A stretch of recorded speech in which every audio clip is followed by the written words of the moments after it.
नाम कुआना खानाई लकुआना के पियर माटी हो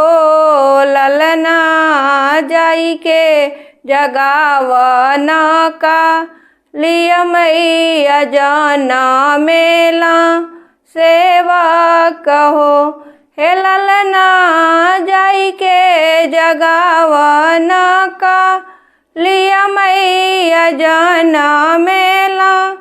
सेवा कहो जन्मा हुए सेवक जन्मा जन्म सुख पावा हो सेवका लेहुना अयोध्या के राजा तयम्मा गोदी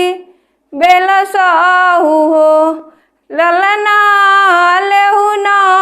अयोध्या के राजा तयम्मा गोदी बेलसाहु हो अंगना में कुआना खा नाई लकुआना के पियर माटी हो ललना जाई के जगावना सी तल मैया जाना मेला सेवा कहो हे ललना जाई के जगावना सी तली मैया जाना मेला सेवा कहो जन्मा हुए सेवक जन्मा जन्म सुख पावा हो सेवका लेहुना अयोध्या के राजा तपापा गोदी बेलसाहु हो ललना लेहुना अयोध्या के राजा तपापा गोदी बेलसाहु हो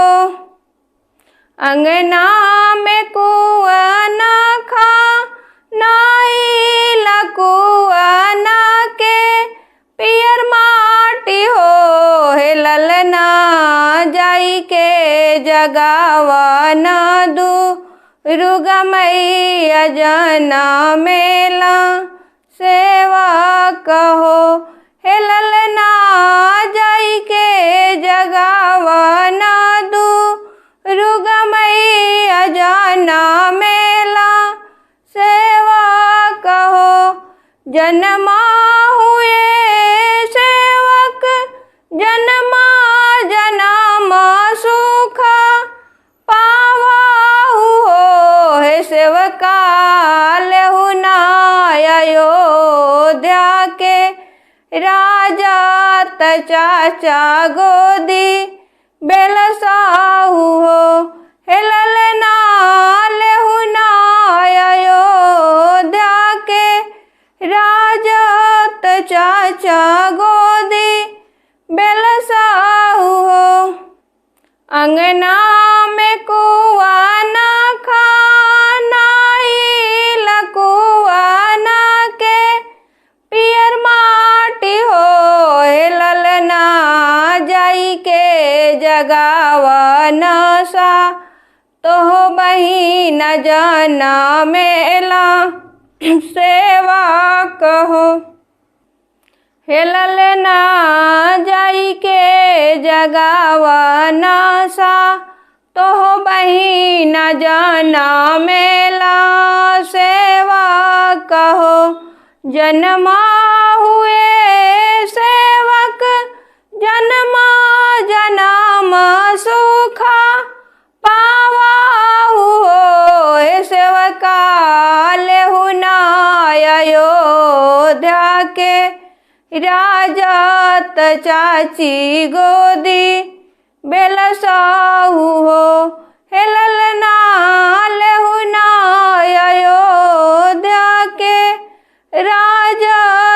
चाची गोदी बेलसाहु हो अंगना